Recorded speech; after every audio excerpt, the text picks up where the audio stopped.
आज आपण धम्मपदातली 46वी गाथा पाहणार आहोत. 46वी गाथा आणि पुप्पवग्ग हा जो चौथा वग्ग आहे त्यातली तिसरी गाथा आणि क्रमशः 46वी गाथा धम्मपदातली.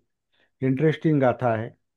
आता याच्यावर आधीच काही बोलण्यापेक्षा जसं आपण नेहमी आधी आधी निरूपण करतो, जणू काय आधी आपण एक वातावरण तयार करतो आणि मग गाथेकडे येतो. आज आपण उलट करूया. आज आपण आधी गाथा पाहूया, गाथेचा हम्म. अर्थ पाहूया, शब्दशः अर्थ पाहूया, त्यातून काय बोध होतो ते पाहूया आणि मग आपण पुढे जाऊया.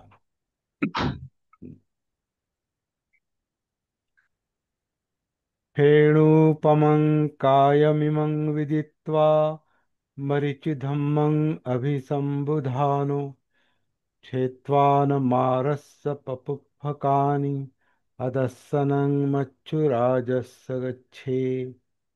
याचा अर्थ असा दिलेला आहे, जो मी तुम्हाला पाठवलेला आहे. या शरीराला फेसावरच्या बुडबुड्याप्रमाणे जाणून किंवा मृगजळा समान जाणून माराचे पाश तोडून यमराजाच्या दृष्टीस न पडणारा असा हो, असा त्याचा अर्थ केलेला आहे. आता याची हम्म. मूळ हिंदी शब्दरचना जी आहे ती भगवंतानंद कौशल्य यांनी केलेली आहे, म्हणजे त्यांनी अनुवाद केलेला आहे याचा. आणि याचा मराठी अनुवाद हा नरेंद्र बोखार यांनी केला आहे. अं, याचा शब्दशः अर्थ किंवा इतर अर्थ, अजून एक दोन अर्थ पाहूया आपण इतर धम्मपदातले. माझ्याकडे तीन चार धम्मपद आहेत.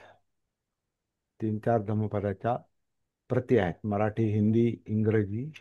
कारण हे जे उपमा आहेत, या उपमांचे वेगवेगळे लोक वेगवेगळे अर्थ घेतात. त्याच्यामुळे त्याचे अर्थ छटा बदलतात, वेगवेगळ्या वेगवेगळ्या अर्थ लावले जातात. आता माझ्याकडे एक अ, भ ग बापट यांनी भाषांतरित केलेलं, अनुवाद केलेलं धम्मपद आहे. आणि ते धम्मबुक्स प्रकाशन पुणे यांनी प्रकाशित केलेलं आहे. त्याच्यात असं म्हटलेलं आहे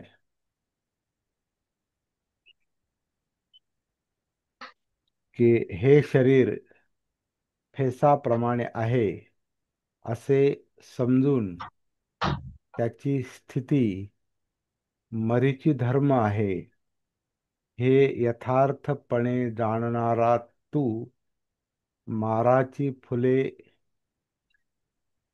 कंसात बाण छेदून टाकून मृत्यूराजाच्या दृष्टीतून सुटून जा, असा त्याचा अनुवाद केलेला. तो अजूनच गोंधळात टाकणार आहे. तो आपण बाजूला ठेवूया.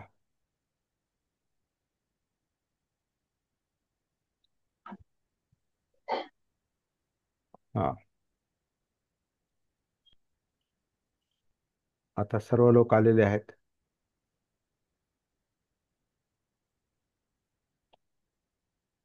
तर आपण हिंदीमध्ये जो हे आहे ना, या हिंदीतला हिंदीतला अनुवाद हम्म. धम्मपदाचा, त्याच्या त्याच्यात शब्दार्थ दिलेले आहेत.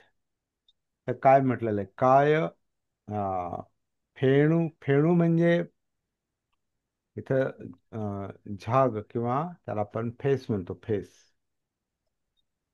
फेसाप्रमाणे. आता फेस फेस काय असतो, तर त्याच्यावर बुडबुडे असतात. त्याच्यामुळे त्याचा काहींनी अर्थ केलेला आहे की पाण्यावरचे बुडबुडे. पण फेस म्हणजे पाण्याचा फेस असू शकतो किंवा आणखीन काही द्रव पदार्थाचा फेस असू शकतो किंवा साबणाचा फेस असू शकतो. पण मुख्य गोष्ट म्हणजे बुडबुडे. आपण पाण्यावरचे बुडबुडेच गृहीत धरू. आणि पाण्यावरचे बुडबुडे म्हणजे आपण पाहतो की जे वेगवान पाणी असतं किंवा वरून काही पाणी पडलं, पाण्यात पाणी पडलं किंवा आपण आंघोळ करताना पण समजा आता मगाने पाणी घेतलं आणि ते पाण्यात टाकलं तर आपल्याला जे दिसतं त्याला आपण फेस म्हणतो किंवा बुडबुडे म्हणतो. किंवा साबणाचं पाणी असेल तर जास्त बुडबुडे असतात. पण याचा बुडबुडे म्हणजे काय? हा हा व्यवहारातला पण शब्द आहे. जीवन हे पाण्याच्या बुडबुड्याप्रमाणे आहे, वगैरे वगैरे असं उपमा दिली जाते, सामान्य लोक पण देतात, है ना.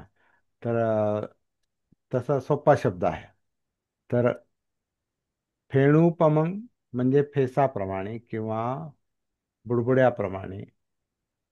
कायमिमंग, काया इमंग म्हणजे ही काया,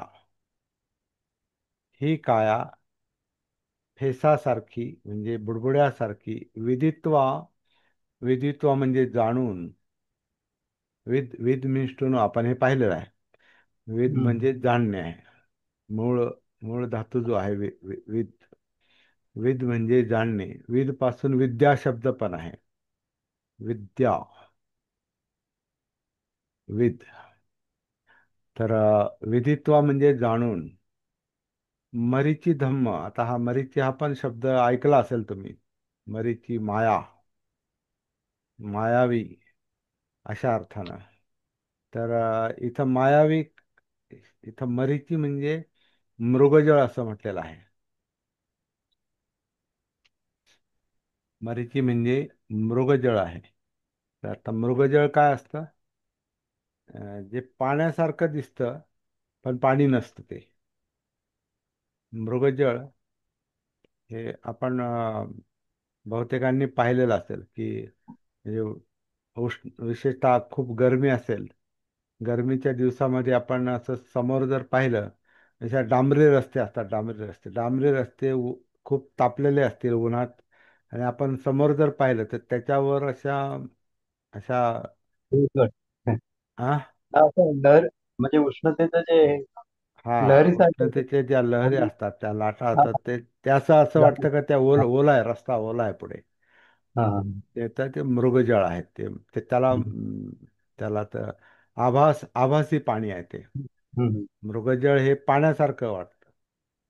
आता हे मृगजळ पाण्यासारखं असतं, याला ज्यांना हे कळत नाही का हे मृगजळ आहे, विशेषतः काही प्राणी, तहानलेले प्राणी समजा, वाळवंटातले विशेषतः किंवा अशा याच्यातले, की उन्हाळ्यात तहानलेले प्राणी पाण्याच्या शोधामध्ये जेव्हा इकडं तिकडं फिरतात तेव्हा त्यांना इकडं तिकडं असं मृगजळ दिसतं आणि मग त्यांना वाटतं ते पाणी आहे. मग ते त्याच्या मागे हम्म. धावतात आणि ते त्यांना कधी सापडत नाही.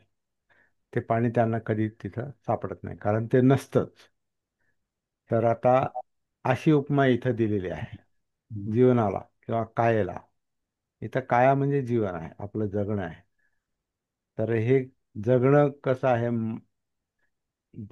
भ्रमासारखं आहे, का जे दिसतं तसं ते नाही, दिसतं तसं नसतं म्हणून जग फसतं.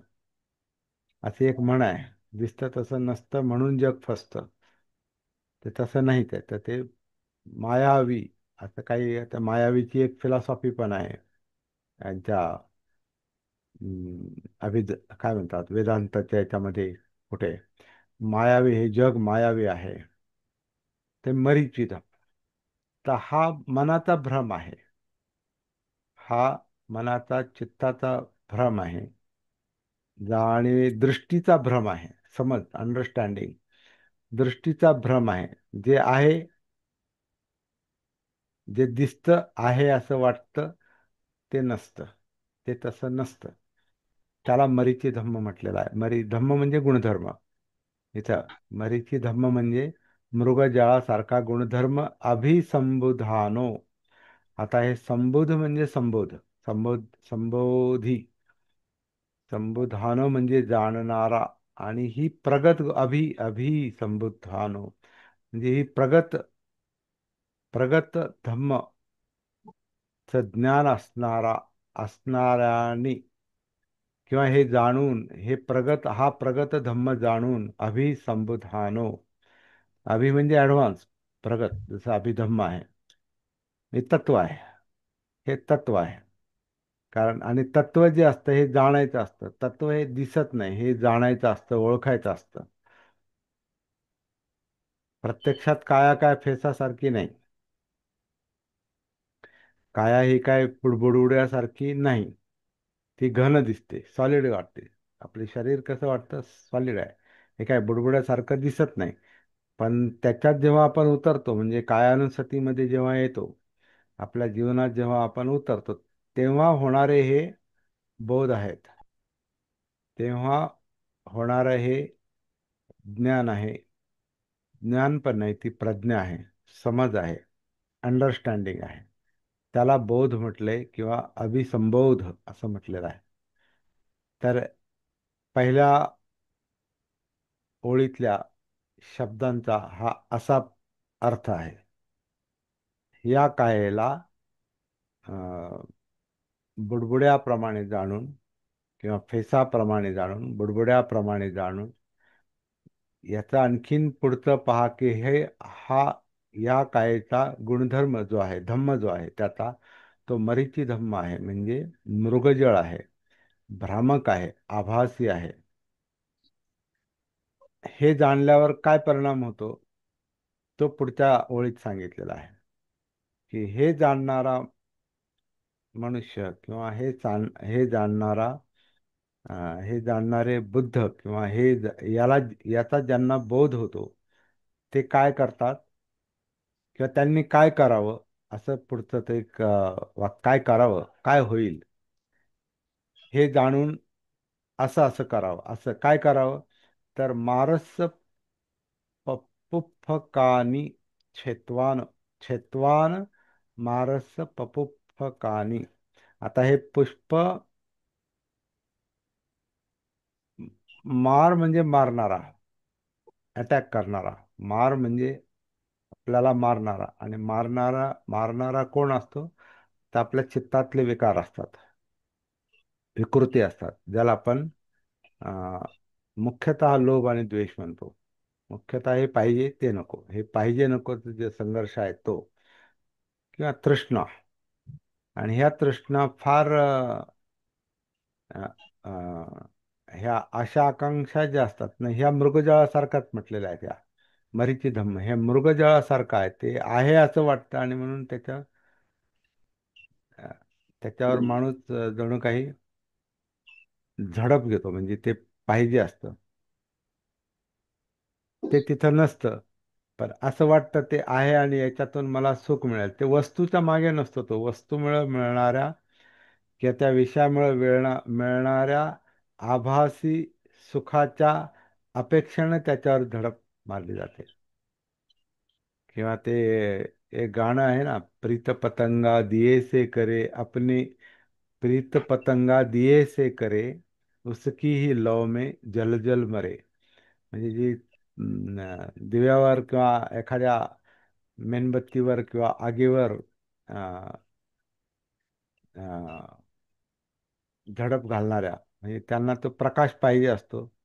त्या पाखरांना काय म्हणतात, ते फुलपाखरं जे असतात, छोटे किडे जे असतात, कीड. त्यांना हा.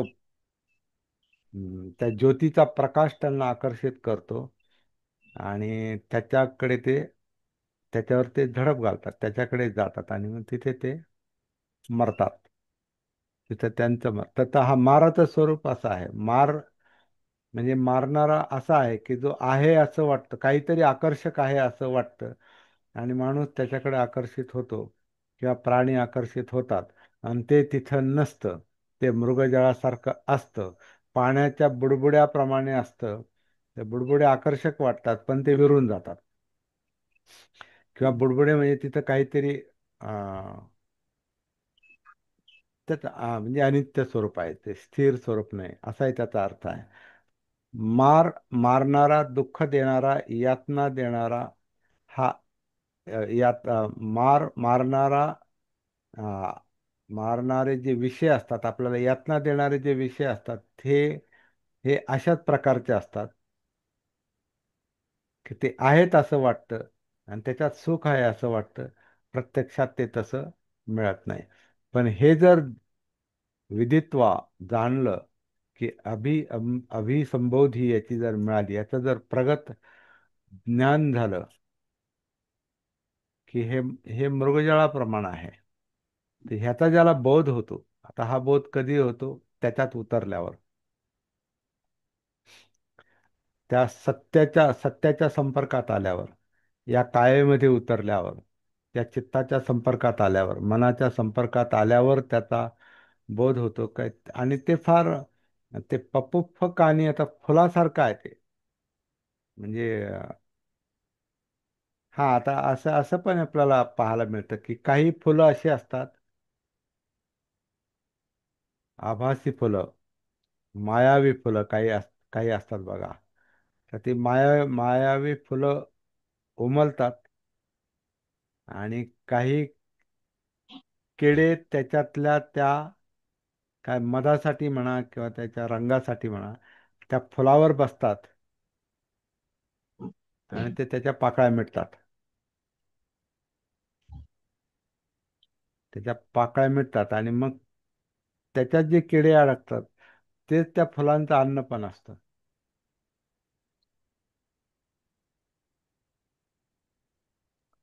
असं काय, आता मी स्वतः ते पाहिलं नाही, पण काही फुलं अशी असतात की जे कमळाचं फुल. हा, कमळाचं फुल. कमळाच्या फुलावर असे किडे भोंगा बसतात. बसतो. भोंगा. हा, अच्छा. हा, मी आणि प्रत्यक्ष तो त्याला पाहिलं नाही, मिटून पण टाकतो. हा, तर तो भुंगा त्या कमळाच्या फुलावर बसतो आणि कमळ हे होतं का, मग बंद होतं का? नाही सर. बंद होतं. नेक्स्ट. हा. नाही सर, बॉटरीमध्ये ड्रॉसेरा हा, आणि पिक्चर प्लांट म्हणजे घटपर्णी म्हणतो आपण त्याला. थोडस थोडस मोठ्याने बोला. हा, ड्रॉसेरा नावाची एक ते वनस्पती आहे. अच्छा अच्छा. हा त्याचं ते फुल आहे ना, त्या फुलामध्ये तो कीटक जेव्हा बसतो हा, तेव्हा ते फुल असं मिटलं जातं आणि त्याच्यामध्ये आतमध्ये चिकट असा द्रव असतो, तो कीटक त्या द्रवाला चिटकून जातो अच्छा आणि ते फुल फुल मिटून जातं. ते डायजेस्ट, ते कीटक डायजेस्ट होतो आतमध्ये. अच्छा. हा, त्या म्हणजे ते झाडाचं, असं काही म्हणजे अपवादात्मक वनस्पती अशा आहेत की ज्या कीटक वगैरे म्हणजे असं परजीवी येते. हा, तर हे पण आता ते त्या फुलांना माहिती नाही, त्या किड्यांना माहिती नाही किंवा त्या भुंग्याला माहिती नाही, त्या प्राण्याला माहिती नाही. तर तशी पण उपमा आहे. तर तो मार जो असतो, जे आपले विकार जे असतात, आपला जो इंद्रिय तृष्णेचे जे विषय असतात, त्यांचा लोभ जो असतो, त्यातले जे काही शेकडो हजारो लाखो विषय असतात आपल्या आजूबाजूला, तर ते आकर्षक वाटतात आणि ते फुलाप्रमाणे वाटतात. आणि त्याच्यावर त्याच्यावर चित्त, मन आपण भाळले जातो. आणि मग त्याला ग्रहण करायचा प्रयत्न करतो याच्यासाठी की याच्यातून मला आनंद मिळेल, सुख मिळेल. परंतु कालांतरानं आपण पाहतो की तसं काही ते होत नाही. तो आनंद संपून जातो आणि कधी कधी तो आनंद असेल असा भ्रम असल्यामुळे, आनंद असेल असा भ्रम असल्यामुळे आपण त्याला ग्रॅब करायला पाहतो. म्हणजे त्याला पकडायला पाहतो, किंवा काय म्हणतात, ग्रॅब करणं म्हणजे गिळंकृत करणे. त्याला आपण पकडायला पाहतो, धरायला पाहतो आणि तो आनंद साठवायला पाहतो.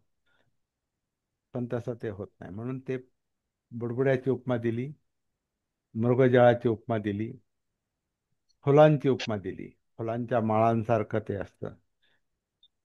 तर जो हे जाणतो का हे भ्रामक आहे, हे मृगजळाप्रमाणे आहे, हे फेसाळ आहे किंवा बुडबुड्याप्रमाणे आहे, तो या माराच्या फुलांच्या, म्हणजे या फुलांच्या माळाप्रमाणे असलेले ही माराचे विषय, आपल्याला यातना देणारे विषय, पुढे चालून त्याचा तो छेदवान, म्हणजे त्यांचा तो छेद करतो, त्याला पराभूत करतो, त्याला उसे काटकर असं म्हणतात. छेदवान म्हणजे छेदणे.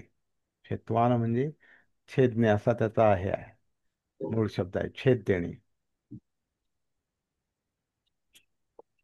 आणि मार जो असतो, मारणारा जो असतो, एखाद्याला समजा मार असेल, प्रत्यक्ष मार आपण पाहू, प्रत्यक्ष जेव्हा एखाद्याला मारलं जातं ते मारून मारून मारून मारून काय होतं, जसं आपण छळ म्हणतो ना, छळ.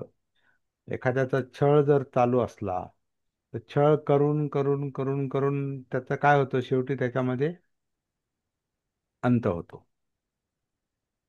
त्याच्यामध्ये जो अंत होतो म्हणजे त्याला मृत्यू येतो. ज्याचा छळ होतो त्याचा मृत्यू होतो. आणि मार हा एक प्रकारे, किंवा ह्या तृष्णा ज्या आहेत ह्या एक प्रकारे सुप्तपणे सुप्तपणे छळ करणाऱ्या आहेत. मुद्दाम नाही होते, चित्ताचं लक्षणच आहे ते. हे आपण चित्तवग्गो पुप्पवग्गो, तर सगळं चित्ताशी संबंधित आहे. सगळं धम्मपद चित्त आणि मनाशी संबंधित आहे, हे आपण लक्षात घेऊ. जरी आपण चित्तवग्गो, आपण स्वतंत्र वग्ग म्हणून जरी त्याचा अभ्यास केलेला असला तरी इथं सगळं धम्म म्हणजे जीवनाशी संबंधित आहे, आणि जीवन ही मनाशी संबंधित आहे. जीवन ही मनाशी संबंधित आहे. आता इथं जे म- मारामुळे येणारा जो मृत्यू आहे, मच्छुराजस, ज्याचं मृत्यूचं राज्य आहे, यमाचं राज्य आपण काल पाहिलं ना, त्या तिथं मच्छू म्हणजे मृत्यू. मृत्यू राजस, तर ते त्याला त्याला मृत्यूचं राज्य म्हटलेलं आहे. आणि हे सगळ्या जगावर अनित्यतेचं राज्य आहे, म्हणजे मृत्यूचंच राज्य आहे. कारण इथं स्थिर काहीच नाही. इथं सूर्य पण स्थिर नाही, इथं चंद्र पण स्थिर नाही. त्याच्यातून सूर्यापासून निर्माण झालेली पृथ्वी पण स्थिर नाही. पृथ्वीवरचे वृक्ष स्थिर नाहीत, त्याच्यावरचे प्राणी स्थिर नाहीत, त्याच्यावरची माणसं स्थिर नाहीत. त्याच्यावरचे कुठलेही घटक, त्याच्यावरचे या निसर्गाचा कुठलाही घटक तो सूर्याकडचा असो, सूर्याजवळचा असो, सूर्यातला असो किंवा पृथ्वीतला असो किंवा चंद्रातला असो, कुठलाही घटक, म्हणजे प्रत्येक अणुरेणू, याच्यावर मृत्यूचंच राज्य आहे. याच्यावर नष्टतेचं राज्य आहे. ये धम्मा काय काय म्हणतात ना, अ, अनिच्चावत संखारा उपाद वय धम्मिनो. हे संस्कार जे आहेत, म्हणजे संस्काराचं अस्तित्व जे आहे, कारण हे सगळं जग संस्कारातून निर्माण झालंय. आपणही संस्काराचंच अपत्य आहोत. संस्कारापासून आपण अ, संस्कारापासून निर्माण झालो, संस्कारामुळे वाढतो. आणि संस्कार हे मूर्तप्राय असतात, नंतर ते मृत्यूच्याच अधीन होतात, मृत्यूच्या स्वाधीन होतात. कारण ते राहत नाहीत. कारण त्याला अनित्यता लागू पडते, परिवर्तनशीलता लागू पडते. आणि हे म्हणजे आपण नसतो. संस्कार म्हणजे आपण नाही, म्हणून त्याला अनात्म पण म्हटलेलं आहे, नॉट सेल्फ. हे वास्तव आहे, हे सत्य आहे. हे सतीला दिसतं सत्य. सतीचा मला एक अर्थ असा पण दिसतो. सती म्हणजे सत्य पाहणारी ती सती. सत सत म्हणजे वास्तव. वास्तव म्हणजे सत्य. सत्य पाहणारी ती सती, असा पण त्याचा एक मी अर्थ घेत असतो. आता सतीचा अर्थ आपल्याला याच्यातून आणखीन व्यापक पण दिसायला लागतो. तर हे एक सत्य आहे, काय हे सगळं जग जे आहे हे अं, मृत्यू मृत्यू किंवा अं, नाशाच्या राज्यामध्ये आहे. मच्छुराजस, मच्छुराज मृत्यू राजा, किंवा त्याला इथे यमराज असं पण शब्द वापरलाय. यम म्हणजे मृत्यू. तर मृत्यू राजाच्या अधीनच सगळं जग आहे. आणि आपण पण आहोत, कारण आपण पण मृत्यू परायण आहोत. म्हणजे मृत्यूकडे जाणार आहोत. आपलं म्हणजे प्रत्येक अणुरेणू, प्रत्येक संस्कार आपल्यातला हा मृत्यूकडे जाणार आहे. म्हणून अनिच्चावत संखारा, हे संस्कार अनित्य आहे. अनिच्चावत संखारा उपाद वय धम्मिन. उपाद म्हणजे निर्माण होणे, वय म्हणजे व्यय होणे, नष्ट होणे. निर्माण होणं आणि नष्ट होणं हा या संस्कारांचा, या जीवनाचा आणि जगातल्या प्रत्येक गोष्टीचा हा गुणधर्म आहे. म्हणजे आपण माराच्या अधीन आहोत, म्हणजे मृत्यूच्या अधीन आहोत. तर त्या मृत्यूच्या दृष्टीला पडू नका असं म्हणतात. आता आता हे ही खरी प्रॅक्टिस आहे, ही खरी साधना आहे. सगळ्याचा सार या दोन ओळीमध्ये आहे, की त्या मृत्यू राजाच्या, म्हणजे मृत्यूच्या दृष्टीलाच पडू नका, म्हणजे जीवनाचे गुलाम होऊ नका. या या अस्तित्वाचे, संस्कारांचे गुलाम होऊ नका. याचा बोध, अभिसंबोध, याचा याचा बोध झाला पाहिजे. तो बोध कसा होतो? तर जो कायेमध्ये उतरतो, म्हणजे सती सांगितली परत इथे, कायेमध्ये उतरतो. त्या कायेचं स्वरूप हे बुडबुड्याप्रमाणे किंवा फेसाप्रमाणे जाणतो. याच्यामध्ये मायावीपणा आहे, जे आहे ते तसं नाही, हे ज्याच्या लक्षात येतं. म्हणजे मायावी स्वरूप, मरीची धम्मं, किंवा मृगजळाप्रमाणे दिसणारा हा गुणधर्म आहे, धम्म आहे तो. हे जाणून माराच्या, म्हणजे आता पुष्प आकर्षक पण असतं.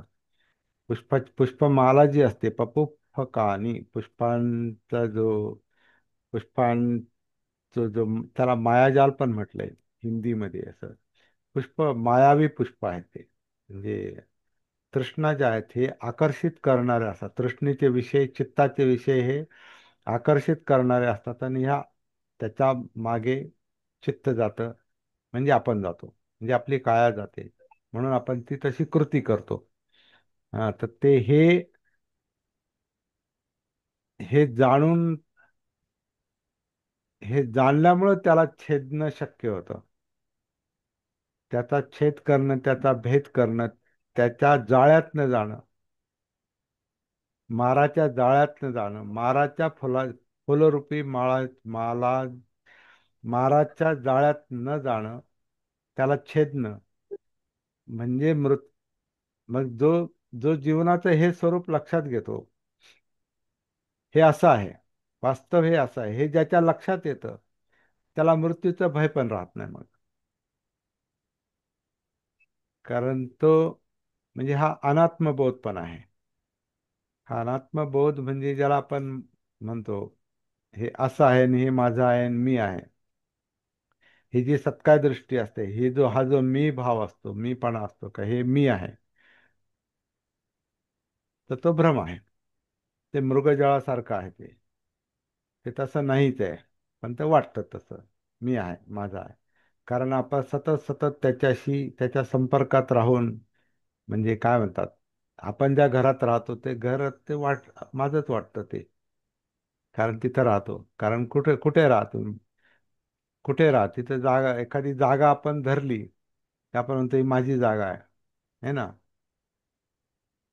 मनाचा तो एक स्वभावच आहे.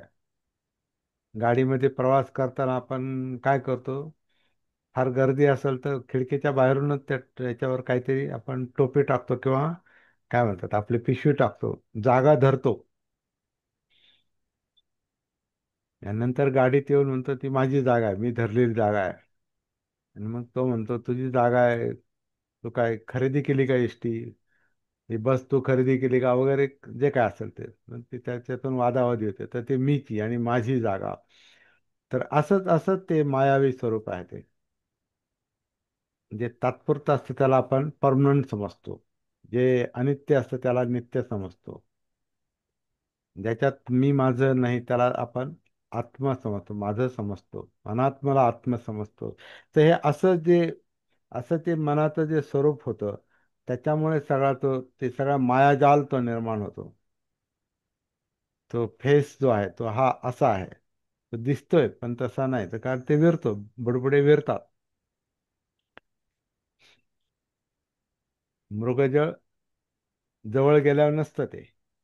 तसं हे माराची फुलं जी आहेत, तर ती, तर ते फुलांचे बाण पण म्हटलंय त्याला, बरं का. म्हणजे त्याचा आता एक बुद्धाचं एक हे दाखवतात बघा, बुद्धत्व प्राप्ती होत असताना त्यांच्यावर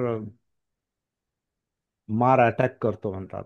म्हणजे ह्या ज्या प्रवृत्ती आहेत, त्या चित्ताच्या ज्या लोभाच्या आणि द्वेषाच्या ज्या प्रवृत्ती आहेत,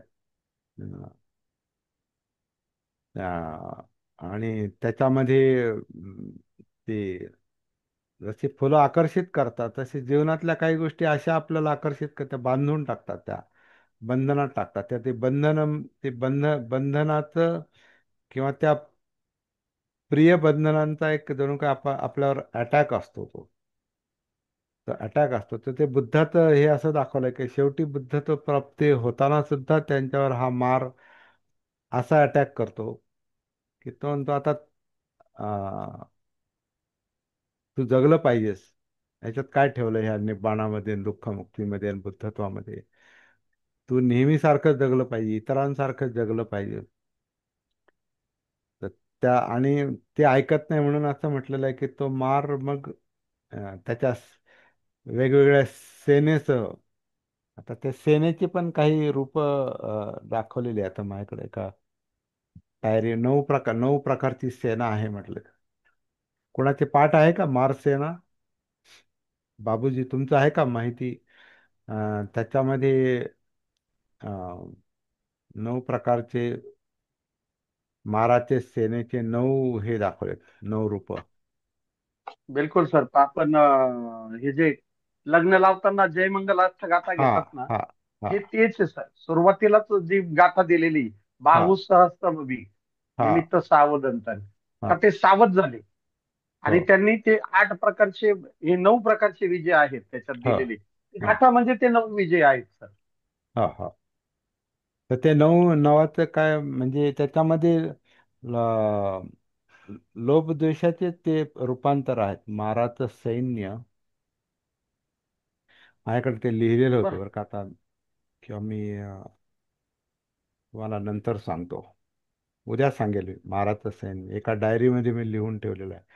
किंवा अं, किरण कांबळे सर, तुमच्या हातात ते धर्मानंद कोसंबींचं एक पुस्तक आत्ता आहे का तुमच्याजवळ?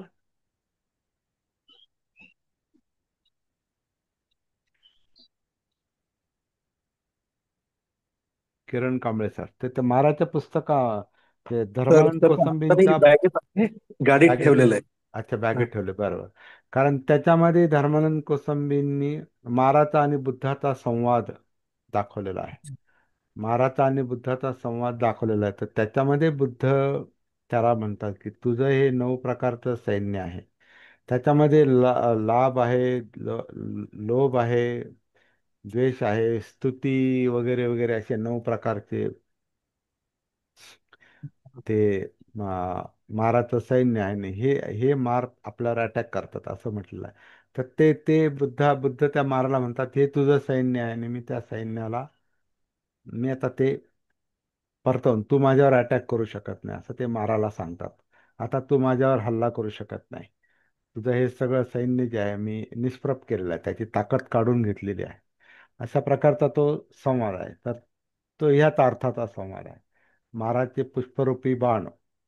पुष्परूपी बाण ते बाणच आहेत, पण त्याला ते आकर्षक बाण आहेत. ते आकर्षक बाण आहेत, पण त्याच्यामध्ये मृत्यूच आहे. तर ते त्या मृत्यूला असा जागृत मनुष्य, सतिमान मनुष्य, तो हे सगळं सत्य पाहून तो त्याचा छेद करतो. आणि छेद करतो याचा अर्थ तो तो त्या अशा अशा अशा अनात्म अवस्थेमध्ये जातो ज्याला अविद्या म्हटलेला आहे. त्या अविद्येतून तो बाहेर पडला का हा भ्रम लक्षात आला, हा फेस लक्षात आला, हा हा हे मायावीपणा लक्षात आला, किंवा हे मृगजळ लक्षात आलं, किंवा हे पुष्परूपी बाण लक्षात आले, तर आणि लक्षात कसे येतात? जागृतीमुळे, सतीमुळे. आणि हे लक्षात आला की माणूस त्याचा बळी ठरत नाही, त्याला शरण जात नाही, त्याला तो काय म्हणतात, त्याच्या टप्प्यात नसतो, त्या माराच्या टप्प्यात नसतो. मग तिथं तो मृत्यूला पराभूत करतो असं म्हटलेलं आहे. म्हणजे मृत्यू येईल, हे अस्तित्व ते मृत्यूच्या अधीन होणारच आहे. परंतु त्याला आपण काय म्हणतात, एक पर्सनलाइज करत नाही. मी म्हणत नाही त्याला. माझा मृत्यू असा तो ती भाव राहत नसेल तो. आता आपण तिथपर्यंत पोहोचलो नाही, परंतु जे तिथपर्यंत पोहोचतात त्यांना ते त्या म्हणजे सतात असूनही अलिप्त असतात असं म्हणता येईल. आता ती फार उच्च अवस्था आहे, आपल्याला माहिती नाही. तर एकूण ह्या सगळ्या गाथेचा अर्थ जो आहे तो अशा प्रकारे निघतोय. या कायेला बुडबुड्याप्रमाणे जाणून विदित्वा मरीची धम्मंग अभिसंबुधान मृगजळाप्रमाणे याचं स्वरूप जे आहे, याचं लक्षण जे आहे, धम्म जे आहे ते जाणायचं, जाणा. आणि माराच्या पुष्परूपी बाणाला छेदा त्याला. ते मायावी आहे, ते नाहीच आहे ते, पण आहे असं वाटतं. तर त्या आकर्षित करणाऱ्या त्या फुलरूपी बाणाला, माराच्या बाणांना छेद. दृष्टीमुळं, हम्म. सम्यक दृष्टीमुळे ते आपोआपच गळून पडतात. ते नाहीच आहेत ते. पराभूत करा असं? हा, पराभूत करा. पराभूत पराभूत करायची पण गरज नाही. जे नाहीच आहे त्याला काय पराभूत करायचं. हम्म.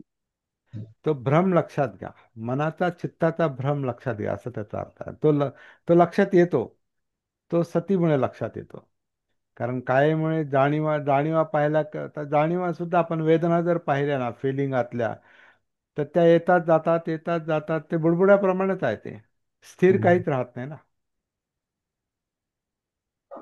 चित्तामधले जे काही इमोशन्स आहेत, जे काही इच्छेचे विषय आहेत, हे पाहिजे ते नको, हे कुठंच असं स्थिर नाही. पाहिजे पाहिजे ते मिळवेपर्यंत ते जातं. पण ज्याच्यात आनंद शोधायला जातो, ते आनंद शोधतात तो आनंद निघूनही जातो. म्हणजे काहीच काहीच थांबत नाही. म्हणजे मायावी आहे ना ते, एक प्रकार मृगजळासारखंच आहे ते. ते फेसाळ आहे, भ्रम आहे तो. म्हणून अविद्या म्हणजे मोह म्हटले त्याला, मोहावस्था. भ्रम आहे तो, अविद्या आहे, जाणतच नाही, त्याच्यामुळे ते भ्रम आहे. मृगजळ आहे हे समजलं का, हे मृगजळ होतं. मृगजळ कधी जवळ नसतं, मृगजळ लांब असतो. पण जेव्हा आपण धावतो धावतो धावतो धावतो अन ते मृगजळ कधी कधी आणखीन पुढे जातं, तेव्हा लक्षात येतं का ते नाहीच आहे. ते नाहीच आहे, त्याच्या मागे मी पळतोय.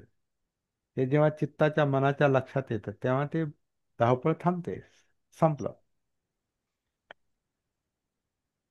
मग हे जीवनाचं सत्य स्वरूप लक्षात आलं की माणूस काय आता मृत्यूचा पण गुलाम नाही राहत. जे जिथून आलं ते तिथं विलय होणार त्याचा. So let it go. ज्यांना याचा बोध होत असेल, निब्बाणामध्ये, निर्वाणामध्ये, बुद्धत्वामध्ये, तर ती अनात्म अवस्था आहे.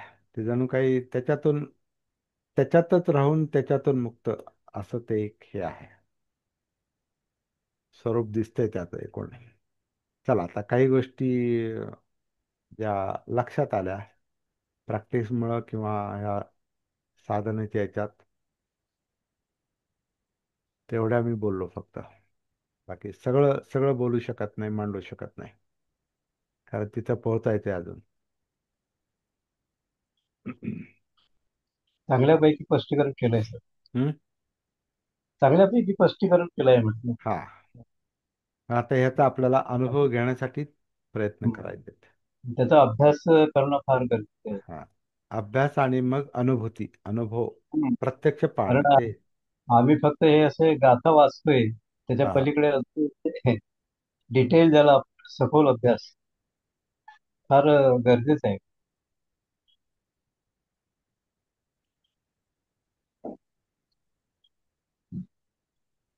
आणि ती लगेच सुरुवात करायची आत्ता. आणि आपलं सगळं हे फेसासारखंच आहे ना, आपलं लाईफ पण फेसासारखंच आहे. त्याच्यासारखंच आहे. हम्म. ते मृगजळाची कल्पना आपण जी त्याचं स्पष्टीकरण खूप छान मला आवडलंय. जे केलेलं आहे ते आवडलं. बुद्धांच्या उपमा ज्या आहेत त्या सगळ्या व्यावहारिकच आहेत, ह्या ज्या आपल्या हम्म. आजूबाजूलाच आहेत. त्या त्या उपमा म्हणजे ते धम्म तिथपर्यंत गेलं पाहिजे. हा तिथपर्यंत गेलं पाहिजे, त्याचा शोध घेतला पाहिजे, हा त्याचा अभ्यास केला तर पाहिजे. तिथपर्यंत जायचं म्हणण्यापेक्षा इथपर्यंत यायचंय. हम्म. हे उलट इकडून सुरुवात तिकडे आहे, तिकडून इकडं नाही येत आहेत. हम्म. बरेच वेळेला काय भ्रम असा निर्माण होतो की मृगजळ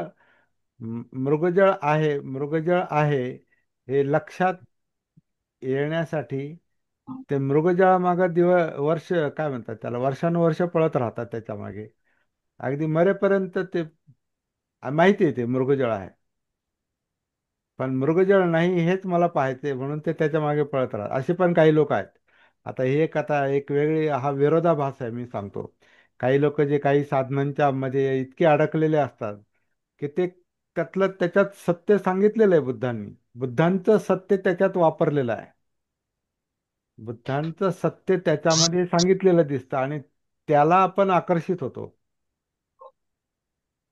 मी काय म्हणतो, हम्म. थोडस लक्षात घ्यायचा प्रयत्न करा. तुमच्या लक्षात येत असेल.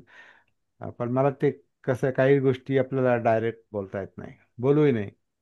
बरं. कारण ते मग त्याला टीकेचं स्वरूप येतं. पण काही साधना, काही प्रॅक्टिसेस अशा आहेत ना की त्याच्यामध्ये बुद्धांच्या तत्वांचा, बुद्धांच्या शिकवणीचा असा काही बेमालूम अंतर्भाव केलेला असतो आणि त्याला त्याला सामान्य माणसं भाळतात.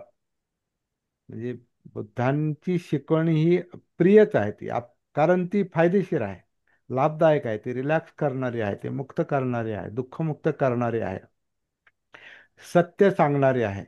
त्याच्यामुळे माणूस त्याच्याकडे आकर्षित होणारच, प्रत्येक माणूस होणार आकर्षित. परंतु ते सत्य दाखवणारा मनुष्य काय करतो, ते ते सत्य घेऊन पळत राहतो, सत्य दाखवत पळत राहतो. आणि आपण काय करतो, त्याच्या मागे मागे मागे पळत राहतो, त्याच्यात अडकून जातो. आणि ते तुम्हाला ते सत्य दाखवत त्यांच्या पद्धतीनं त्याला मृगजळात रूपांतर करतात जण, कारण तेही आकर्षित आहे. बुद्धांचे शब्द आकर्षित करणारे आहेत, सत्य सांगणारे आहेत म्हणजे आकर्षित करणारे आहेत. जसं आता इथं मृत्यूच्या आभासातून मुक्त व्हा. अरे हा खरंच आहे, मला मरणाची भीती वाटते आणि मला ती अवस्था पाहिजे. म्हणून ते बुद्धांचे शब्द जे आकर्षित करणारे असतात.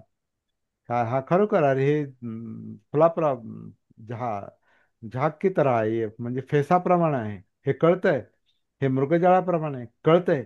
अरे हे मृगजळ आहे, मृगजळ आहे, मृगजळ आहे असं म्हणून ते मृगजळ आहे असं ते मृगजळ दाखवत दाखवत काही गुरु लोक ते असे घेऊन जातात आणि लांब. आणि त्याला साधक काय करतो, त्याच्यामध्ये इतका अडकतो तर त्याच्यात ते लक्षात येत नाही, ते मृगजळ बाहेर नाही, ते आतमध्ये आहे.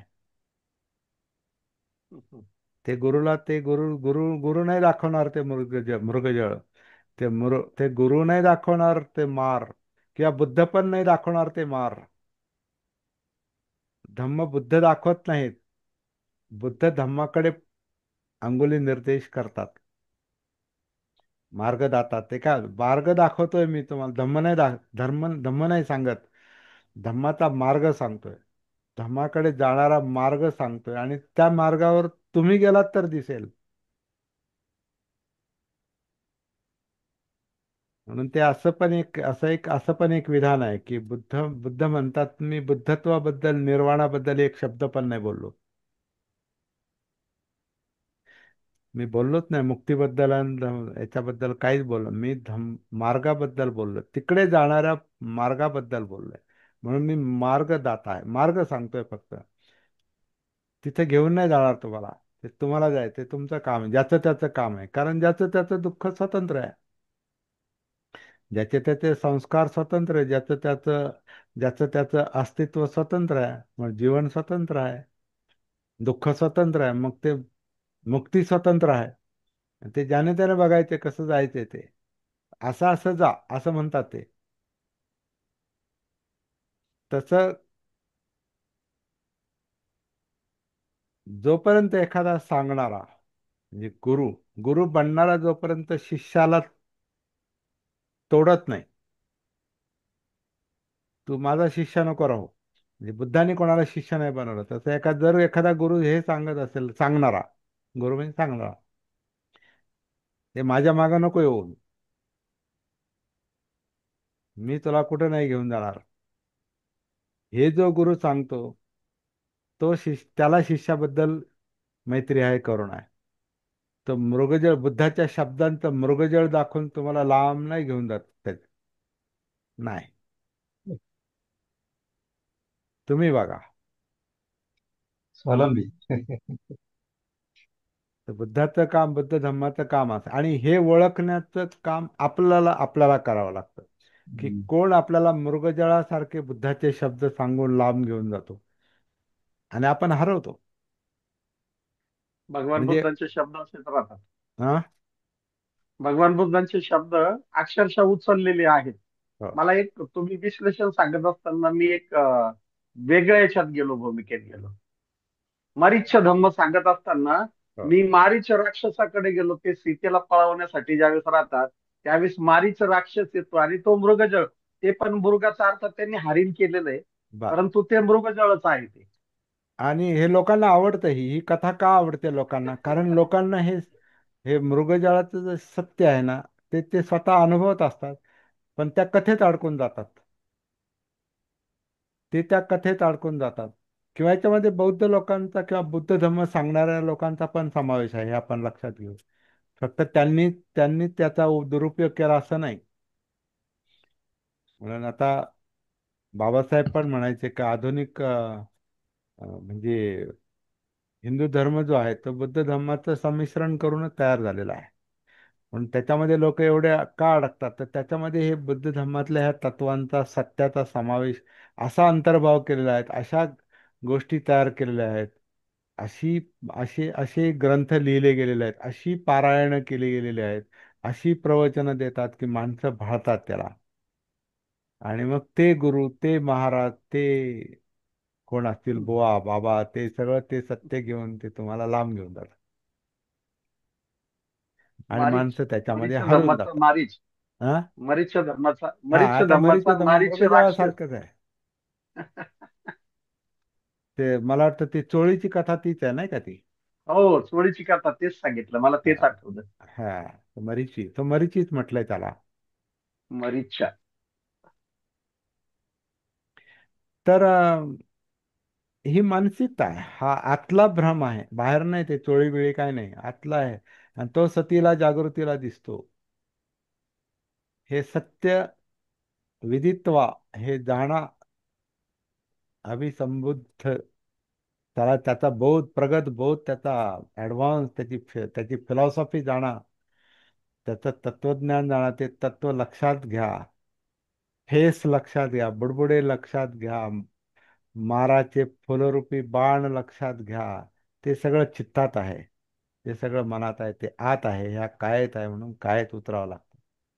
ते इथं आहे, ते कोणत्या गोष्टीत नाही आणि कोणत्या साधनेत पण नाही. ते बाहेर बाहेर नाहीच आहे, ते सगळे इथं आहे. म्हणून येही पस्तिको, इथंच या आणि इथंच पहा, कुठं जायचं नाही, कुठं जायचं नाही, इथं बसल्या बसल्या बघायचंय, बसल्या बसल्या आणि असल्या असल्या, जिथं आपण असू तिथं, बसल्या बसल्या, असल्या असल्या, झोपल्या झोपल्या, चालता चालता, काम करता करता. कारण सगळ्यामध्ये ही काय आहे, सगळ्या ह्या क्रियांमध्ये काय आहे? ही काया आहे. आणि ही काया जिवंत आहे, ह्याच्यामध्ये जाणीव आहे, ह्याच्यामध्ये चित्त आहे, ह्याच्यामध्ये मन आहे, आणि शरीर त्याच्याबरोबर चाललेलं आहे. शरीर त्याच्याबरोबर चाललेलं आहे, ते शरीराबरोबर नाही चाललं. शरीर त्याच्या, कारण ते शरीरात आहे. तो ड्रायव्हर आत बसतो, ड्रायव्हर नेहमी गाडीत बसतो, लक्षात है ना? ड्रायव्हर हा गाडीत बसलेला असतो.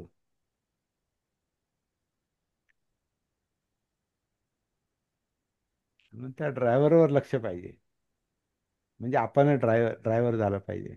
आणि ती सती आहे, जे मार ड्राईव्ह करतो किंवा चित्त ड्राईव्ह करतं, तिथं सतीनं ड्राईव्ह झालं पाहिजे. माराला म्हणजे काय, तर सतीला, त्याला आपण हातात नाही घेऊ शकत, पण त्याच्या मागे उभे राहू शकतो किंवा त्याच्यामध्ये एंट्री करू शकतो, एकरूप होऊ शकतो. कायानुसती, वेदनानुसती, चित्तानुसती, ब्रह्मानुसती, म्हणजे सगळं टॉप टू बॉटम जसं सती हे झालेले आहे, मग ते सगळं ही बॉडीची गाडी ताब्यात येते आणि नंतर ती सोडावी लागते, कारण ते आपण नाही. तर हे बुडबुडे, हे इंटरेस्टिंग उपमा आहे त्या मरीची, मृगजळ. छान असं. लग्न लावत आणि असताना हा. बोल. लग्न लावत असताना त्या दोन्ही जे संसारामध्ये पदार्पण करत असतात किंवा त्यांना ज्यांना जीवन व्यतीत करायचं असतं जोडीला, त्या 9 प्रकारच्या मार सेनेला त्यांना अवगत करून दिले जातं, परंतु ते आजपर्यंत असतात फक्त का, पण ते नवरा बायको ऐकण्याच्या गाठापटन झालं. मनस्थितीत असतात का? नाही नाही नाही, ते फक्त गाठापटन झालेलं आहे. आता त्याचा मग अर्थ कोणीच घेतलेला नाही हा, अर्थ अजूनपर्यंत. कोणी घेतलेला नाही. तर ते लग्न ते लावण्याचा विषय गाठापटन आहे नाहीच आहे. फक्त. तो लग्न लावण्याचा विषय नाहीच आहे. त्या गाथा तिथं नाही. आणि म्हणण्यासारख्या नाहीच आहे ते. तो तिथला विषय नाहीच आहे जो चुकीच्या ठिकाणी गायला जातो मग. आणि ते गोष्ट सर अशी गोष्ट आहे. हा, नाही बोला नाही, ना. ती गाथा नाहीच आहे सर. लग्नाची गाथाच नाहीये. हा, कोणी सुरुवात केली काय सांगता येत नाही. नाही, पण ते लग्नाची आता गाथा आपण नाहीये ती. आपल्यासारख्यांनी ते ती चालू गाथा ठेवली. वेगळी आहे. त्यांना सांगितलं पण जातं. म्हणून बाबासाहेबांनी मंगलसूत्र सांगितलेलं आहे घ्यायला. बाबासाहेबांनी त्या कर्डकांना जे पत्र मंगळसूत्र लिहिलं ना, सांगितलंय. त्याच्यामध्ये मंगलसूत्र सांगितलंय, महामंगल गाथा नाही, मग जयमंगल अष्टगाथा नाही. अच्छा. हे कसं काय ते याच्यामध्ये हो आलं? बरोबर. हा, त्यांनी मंगलसूत्र म्हणजे 38 प्रकारचे मंगल हा, सांगितलेले. मग ते महामंगलसूत्र आहे, मग ते त्रैलोक्यवाले बरोबर बरं. करतात. त्यांनी ते महामंगलसूत्र. त्यांनी ते महामंगलसूत्रावर ते, परंतु महामंगलसूत्र सुद्धा लग्नाच्या वेळेला म्हणण्याच्या गाथा नाहीये त्या. महामंगलसूत्र काय लग्न लग्न लावताना म्हणा असं थोडंच बुद्धांनी सांगितलंय. नाही. बुद्धांनी ते सत्य आहे, ते काय मनोधम्म आहे ते, है ना. बहुदेवा मनुष्याच मंगलाने असेवनाच बालानंग पंडितानंग च सेवना पूजाच पूजनीयानंग. हे अभ्यासाचे विषय आहेत, हे काय लग्नातले विषय आहेत का? किंवा मारा तिरे कविदेना जितवा मुनिंदो, त्या मुनिंद्रांनी म्हणजे बुद्धांनी ज्या माराला जिंकलं, तो अभ्यासाचा विषय आहे, तो लग्नाचा थोडाच विषय आहे. लग्नावाले लग्नाच्या गोंधळात असतात. नवरा बायको थोडंच आता ते बुद्धाचे विचार करायला, त्यांना आता पुढचे स्वप्न पडायला लागलेले असतात. अविद्या. हा, त्याचा ते त्या माराच्या त्या फुलाच्या याच्यात असतात ते फुलाच्या याच्यात असतात ते. आणि माळा असतात ना, आता त्यांच्या हातात माळा असतात. कधी फुलांच्या माळा एकमेकांच्या गळ्यात घालून कधी अडकून जाऊ याची घाई झालेली असते, आणि बाकीच्यांनाही घाई झालेली असते की कधी हे उरकलन जेवायला मिळेल. हा, गुलाबजामुन. गुलाबजाम. तर ते सगळं म्हणजे भ्रम आहे ना तो सगळा. ते कसं त्याला, हे लग्न फार फसवं स्वरूप आहे. सुनील साळवे सर माफ करा बरं का, म्हणजे थोडस, कारण त्यांच्या घरात आता लग्न आहे आणि आता आपण अशा काही गोष्टी सांगतोय, पण ते सुज्ञ आहेत. सुनील साळवे सर तर सुज्ञ आहेत. सर, माझ्याकडे एक छोटस पुस्तक आहे. हा माझ्याकडे एक छोटस पुस्तक आहे म्हटलं. हा हा. आणि ते आहे धम्मचारी विमल कीर्तींचं. ते नका घेऊ. हा. ते नका घेऊ. नाही, आहे म्हटलं हा, माझ्याकडे. नाही, आणि त्यातलं उदाहरण त्याच्यामध्ये घेऊ नका, त्यातलं उदाहरण घेऊ नाही. नका. का हा. घेऊ नका? तो हम्म. तो माझ्या दृष्टीनं मग लांबलचक विषय आहे तो. अच्छा अच्छा, ठीक. हा. नाही, तर मला हे सांगायचं होतं की महामंगल सूत्र आहे ना, त्याच्यामध्ये आहे त्या पुस्तकात. हो, ते आता विधी विधी काय आहे तो, विधीचं पुस्तक आहे ते, वेगळ्या हा. विधींचं पुस्तक आहे ते. हो. हा हा, ते तुम्ही आपण कोणाचं पर्सनल नाव घ्यायचं नाही, एक लक्षात नाही घ्यायचं. नाही, असं म्हणजे पर्सनल त्यांचे नाव लिखित आहे. घ्यायचं नाही, कारण मग ते विषय दुसरीकडे जातो. हम्म. म्हणून बरं, हे सांगायचं. मी कोणाचं नाव घेण्यापासून शक्यतो हम्म. दूर असतो. तर मी बोलू का सर थोडं? हा सर, हा, बोला. तर लग्नासाठी मी असं विधी तर नाही पुस्तक नाहीच का? तुम्हालाच मी ऑन केलं आता मी. हा हा, लग्नासाठी असं खास विधी नाही का कोणता, म्हणजे हा, बा असं सुत्त वगैरे? हा, सुनील साळवेचं झालं की मग किरण कांबळे सर बोलतील. हा बोला. हा सर, लग्नासाठी असे खास सुत्त नाहीत का वेगळे असे? नाही नाही, लग्न हा एक सामाजिक समारंभ आहे तो. त्याला काय, त्याला त्याला फार असं लांबलचक आणि खर्चिक आणि ते आ, एक सामाजिक समारंभ आहे तो. व्यक्तिगत गोष्ट दोघां लग्न जे लोक करतात हे समाजाला माहीत व्हावं की हे नवरा बायको आहेत, हे नवरा बायको आहेत. आणि हे जेव्हा समाजाला माहीत असतं तेव्हा समाज त्यांना स्वीकारतो. सामाजिक मान्यता. हा, सामाजिक मान्यता. सामाजिक मान्यता आहे. आणि दुसरी गोष्ट कायदेशीर मान्यता पण. कारण कायदा काय पाहतो? साक्ष पाहतो ना. कायदा प्रूव्ह प्रूव्ह करा. काय प्रूव्ह करा? कोण उपस्थित होतं, त्याचे काय फोटो आहेत का, लग्न लावणारा कोण आहे. आता जे लग्न लावणारे असतात त्यांना माहिती आहे, विवाह नोंदणी कार्यालयामध्ये यांना जावं लागतं. जे विधिकर्ते आहेत त्यांना, जे लग्न लावतात त्यांना त्या कार्यालयात जावं लागतं. नवरा बायको पाहिजे, पती पत्नी पाहिजे, आणि पती पत्नीकडचे लोक पाहिजेत, म्हणजे दोन विटनेस. साक्षीदार. आणि आणखीन काहीतरी दोन ज्या. विटनेस. हा, दोन सॉरी. विटनेस. हा, दोन विटनेस पाहिजेत. दोन विटनेस. हा, सॉरी. दोन विटनेस. बाबूजी काय साक्षीदार म्हटले? म्हणतात. ते म्हणतात दोन दोन विटनेस साक्षीदार असतील. पाहिजे. दोन विटनेस, हा. म्हणजे ते दोन विटनेस म्हणजे साक्षीदार पाहिजेत, लग्न लावणारा पाहिजे, पती पत्नी पाहिजे, आणि नात्यातले ते त्या सगळ्यांचे सह्या, फोटो आणि आजकाल आधार कार्ड पण घेतात. त्यांचे डॉक्युमेंट्स लागतात. डॉक्युमेंट्स इकडचं लागतात नाव म्हणजे काय, आधार इकडचं नाव कार्ड. काय. मग त्याचं आधार कार्ड आणि अं, तुमच्या याची हा, त्याचा जे ग्रामपंचायतीत असेल तर त्यांचा तो दाखला चालतो. आणि इकडे शहरामध्ये असेल तर तुम्हाला विवाह नोंदणी कार्यालयामधला कॉर्पोरेशनचा दाखला पाहिजे असतो. म्हणजे लग्न ही कायदेशीर गोष्ट आहे. लग्न हा सामाजिक समारंभ आहे, ती कायद्याची गोष्ट आहे. त्याचा धर्माशी काही संबंध नाही खऱ्या अर्थाने. पण माणूस म्हणून त्याच्यामध्ये काही गोष्टी येतात, म्हणून ती कर्तव्य, पती पत्नीची कर्तव्य, ती कर्तव्य ते धम्माचरणाचा भाग आहे.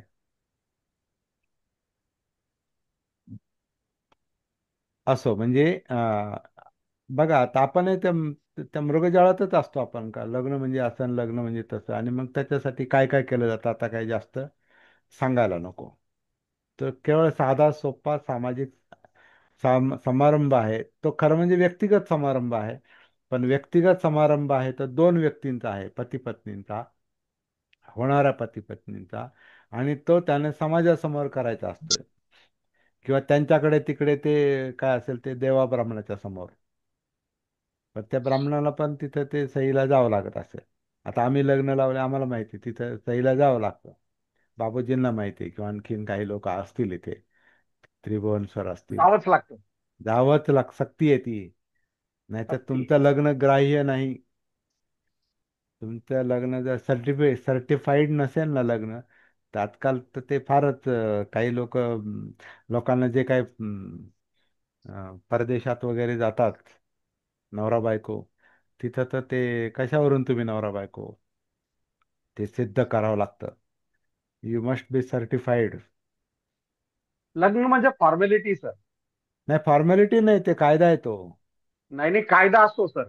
परंतु बघा, जे मूळ आहे लग्नामध्ये जे महत्वाचं आहे, लग्नामध्ये महत्वाचं असतं की समाजासमोर त्यांच्या ज्या प्रतिज्ञा, परंतु त्या प्रतिज्ञाला कोणी व्हॅल्युएशन देतच नाही, ना ते नवरी नाही नाही नवरदेव, नाही, ना देत आमच्यापैकी नाही, कोणी. देत कशालाच नाहीत.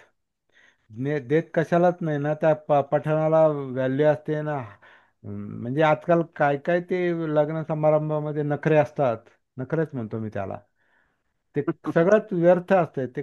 कोण त्याच्याकडे धार्मिक विधी म्हणून किंवा कर्तव्य म्हणून किंवा सामाजिक समारंभ म्हणून पाहतात. तो वेगळा भानाचा विषय आहे तो, सतीचा विषय आहे तो, तो जागृतीचा विषय आहे तो, वेगळा विषय आहे तो. इथं इथं भानच गेलेलं असतं ना. काय त्यातलं ते नाच गाणं, ते डीजे, ते काय घोडा, कशाला घोडा, घोडा असतो, काय काय असतं, रथ असतो, ते उधळ उधळमाधळ असते खाण्यापिण्यातली. इकडे आपण संतुष्टी पण सांगतो, साधेपणा पण सांगतो, आणि तिकडे इतकं अन्न वायाला जात असतं आणि इतके, तर ते सगळं त्याला निरर्थक पण नाही म्हणतायत, पण फार ज्याला आपण पवित्र बंधन अमकं धमकं म्हणतो तसं काही तिथं तिथं तरी नसतं. ती व्यक्तिगत जाणीव आहे ती. पवित्र म्हणजे तुम्ही एकमेकांशी कमिटेड राहिलं पाहिजे, म्हणजे तुमचा संसार सुखाचा होईल, म्हणजे तुम्हाला सुख मिळेल. व्यक्तिगत पातळीवर तुम्हाला सुख मिळेल, म्हणजे कुटुंबाचं कल्याण होईल. त्या जाणीवा नंतर येतात. ह्या जाणीवा सगळ्या नंतर निर्माण होते, हे लग्न समारंभातल्या गोष्टी नाहीत ह्या. असो, म्हणजे आपण त्यात फिलॉसॉफीत शिरलो, आपण तत्वज्ञानामध्ये शिरलो. लग्न हे नुसतं लग्न नाही, हे आपण लक्षात घ्यायचा प्रयत्न करू, कारण तो एक मृगजळच आहे, ते एक प्रकारे भ्रम आहे तो. त्यातला सार जो आहे, त्यातली जी मुख्य गोष्ट आहे ती लक्षात घेतली पाहिजे. किरण कांबळे सर. तर ते पुस्तक आणलं मी जाऊन. हा, तर त्याच्यात त्याच्यामध्ये लिहिलेलं ते आहे सर. हा आहे महाराचा सर. आणि बुद्धाचा संवाद आहे का तो? आहे सर, काढलं मी आता. हा, दाखवा ते नऊ नऊ. त्याच्यात मध्ये हा त्याच्यामध्ये लिहिलेलं आहे की हे मार, इंद्रियांना सुखावणारे चैनीचे पदार्थ ही हे तुझी मार. पहिली सेना होय. हा, थोडस शांतपणे आणि मोठ्याने वाचा. हे मार. माराशी हे बोलतात बुद्ध. हा. हे मार, इंद्रियांना सुखावणारे चैनीचे पदार्थ ही तुझी पहिली सेना होय. हा. आरती म्हणजे कंटाळा ही अरती. तुझी दुसरी सेना. हा. तिसरी भूक आणि तहान. चौथी विषय वासना. हा. पाचवी आळस. हा. सहावी भीती. सातवी कुशंका.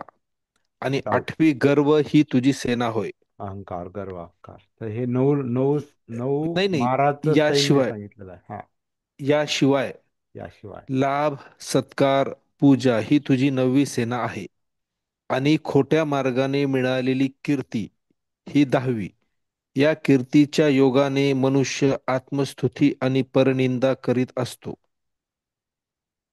बस सर, एवढं आहे. हा, म्हणजे जवळपास 10-11 सेनेचे 10-11 रूप दाखवलेले आहेत. ते उदाहरण आहेत, म्हणजे आता बुद्ध असेच म्हटले असतील असं तरी नाही, तर ग्रुपवर टाका ना सर. हा हा, बरं, ग्रुपवर टाकतो टाका टाकतो. कांबळे सर. हा, मला हो. टाका, मी शेअर, हो कारण सर. तुम्ही हो. ग्रुप सगळ्यांसाठी ओपन नाही ठेवला. येस सर, येस तो सर. त्यात जरा स्वरूप व्यवस्थित राहावं म्हणून. तर माराची ही जी आहेत सैन्य, ती तुम्हाला वाचायला मिळतील. थँक्यू व्हेरी मच किरण कांबळे सर. बरोबर योग्य वेळी योग्य गोष्ट घडते. हं. हा. त्रिभुवन सर.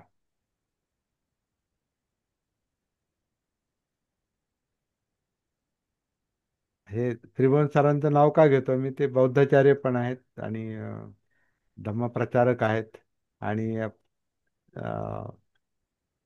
सती साधनेमध्ये इंटरेस्ट घेणारे आहेत, आणि सगळ्यात महत्त्वाचं म्हणजे मित्र आहेत ते चांगले माझे. तुम्ही सगळेच हे आहात, मित्र आहात, सदिच्छा ठेवणारे आहात.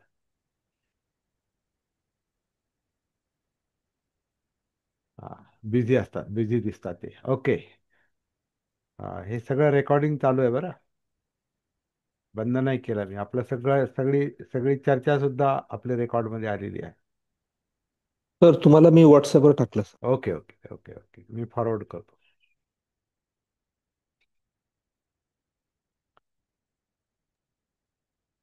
खूप छान झालं सर. हां. ओके. Very good. मृगजाळाचं म्हणजे विश्लेषण करून तुम्ही जे बोलला. मृगजळ. मृगजळ. जळ मृग म्हणजे पाणी. मृग हा. जळ म्हणजे पाणी. हा. ते आपल्याला हवेला वगैरे दिसते बघा. आपण रोडनं चालल्यावर कुठेतरी पाणी असल्यासारखं वाफ वाफ वगैरे दिसते. हम्म. आणि त्यात माणूस अडकतं. आणि त्यात तुम्ही फुलाचं पण जे उदाहरण सांगितलं का, हा. तळत असते. हो. मार आणि तृष्णा हा. त्याच पद्धतीचं काम करते. हा. हा. त्यात माणूस अडकून जातं हा. आणि खतम होतं. हा.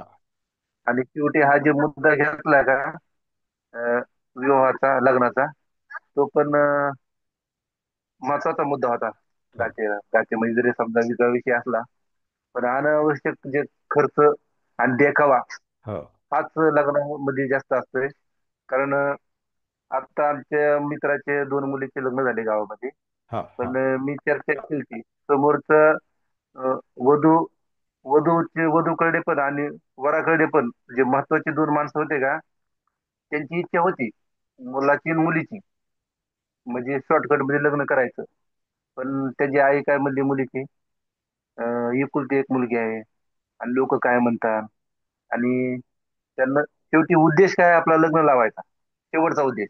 हम्म, पण त्यात हळद मुद्दाम म्हणून ऍड केली 4 दिवसाची, पुन्हा एन्जॉय, म्हणजे हे जे देखावा आहे का, अनावश्यक खर्च जास्त होतात त्यामध्ये. बरोबर. हो. ओके. मृगजळ हा जो शब्द आहे तो मृग म्हणजे हरिण, आणि त्याला मृगजळ का म्हटलंय, आणि हरणाची उपमा, ती पण उपमा आहे. त्या मृगजळाला हरणाची उपमा आहे. त्या हरिणाच्या नाभीमध्ये ते काही सुगंध असतो म्हणतात, आणि ते सुगंध त्याला त्याच्यात आहे हे त्याला माहिती नसतं. तर त्या मृग त्या त्या अ, अ, काय म्हणतात त्याला, त्या कस्तुरी, सुगंधाच्या शोधामध्ये तो कस्तुरी पळत म्हणतात असतो. त्याला. हा, कस्तुरी म्हणतात त्याला. काय म्हणतात, कस्तुरी. कस्तुरी. कस्तुरी, हा, त्याला कस्तुरी म्हणतात, आणि त्या कस्तुरी असणाऱ्या मृगाला कस्तुरी मृग म्हणतात. तर ती कस्तुरीच्या गंधाच्या पाठीमाग जे त्याच्यातच असतं, पण त्याला वाटतं ते दुसरीकडे आहे, कारण त्याच्या नाकात आणि बेंबीचं अंतर असल्यामुळे ते त्याला ते, आणि शिवाय ते तो काय माणूस नाही, त्याला काय कळत नाही. तर पण त्याला त्याला जो वास येतो, तो वास त्याला असं वाटतं का बाहेरून येतोय कुठेतरी, आणि त्याच्या मागे ते पळत असतो. तर ते मृगजळ असतात, त्याला ते जळ जे ते मृगजळ जे आहेत ते ऍक्च्युली उष्णतेमुळे झाल्या, काय म्हणते त्या याच्या लहरी आहेत, त्या उष्णतेच्या लहरी आहेत. त्याच्यामध्ये ते म्हणजे बाष्प असणार का त्याच्यामध्ये, किरण सर काय, किंवा कोणी सांगा, साळवे सर. मला हवा वाटते की गरम हवा, झाली. अच्छा, त्याच्यामध्ये हवा ते आहे का, अच्छा अच्छा. हा, गरमीमुळे ते लाईटचं रिफ्लेक्शन होतं ते एक प्रकारे. रिफ्लेक्शन आहे, हा बरोबर, ते परावर्तन आहे, ते हा. प्रकाशाचं परावर्तन आहे. म्हणून उन्हात आहे ना त्या, उन्हात उन्हात दिसतात त्या, म्हणजे उन्हाळ्यात ते. सर ते मृगजळ हा जो शब्द आहे, हा, हा म्हणजे मराठीला धरून आहे. ऍक्च्युली इंग्रजीमध्ये त्याला एल्युजन हा असा शब्द आहे, प्रॉपर शब्द एल्युजन. इल्युजन, हा तेच ना, इल्युजन म्हणजे भ्रामकता, भ्रामक, मग हा. भ्रम, तो भ्रमच आहे, भ्रमामुळे संभ्रम आहे.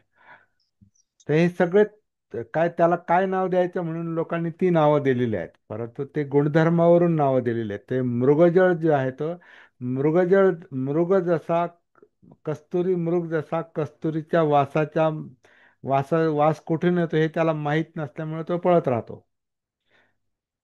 तसा मृगजळ जिथं पाण्याचा आभास होतो, त्याचा पाण्याचा आभास होतो त्या मृगासारखा, तर पाण्याचा आभास होतो, त्याच्या मागे अं, ते प्राणी त्या शोधात जातात. त्यांना वाटतं की तिथं प्राणी आहे, पाणी आहे, किंवा माणसांना नाही वाटतं की ते असं जे दिसतंय ते प्रकाश लहरी, तर त्यांना वाटतं तर पाणी आहे. ओके. बरीच दीर्घ चर्चा झाली आपली, आणि इंटरेस्टिंग चर्चा झाली.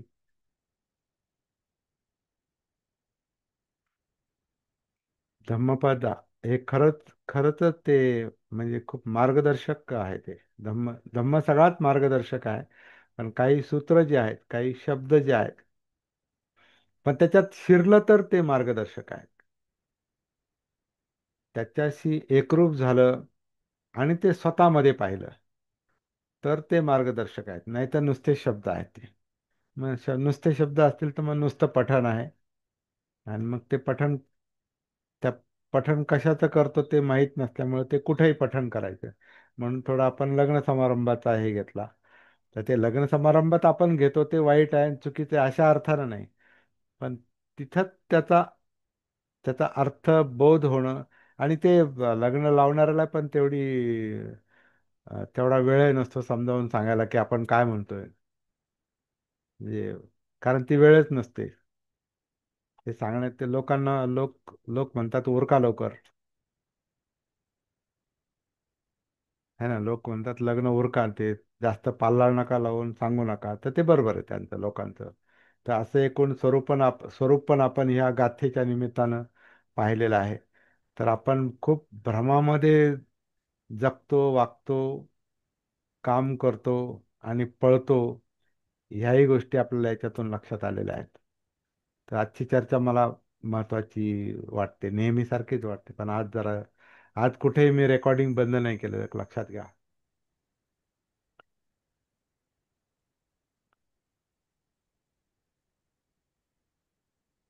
आता मी बंद करतो.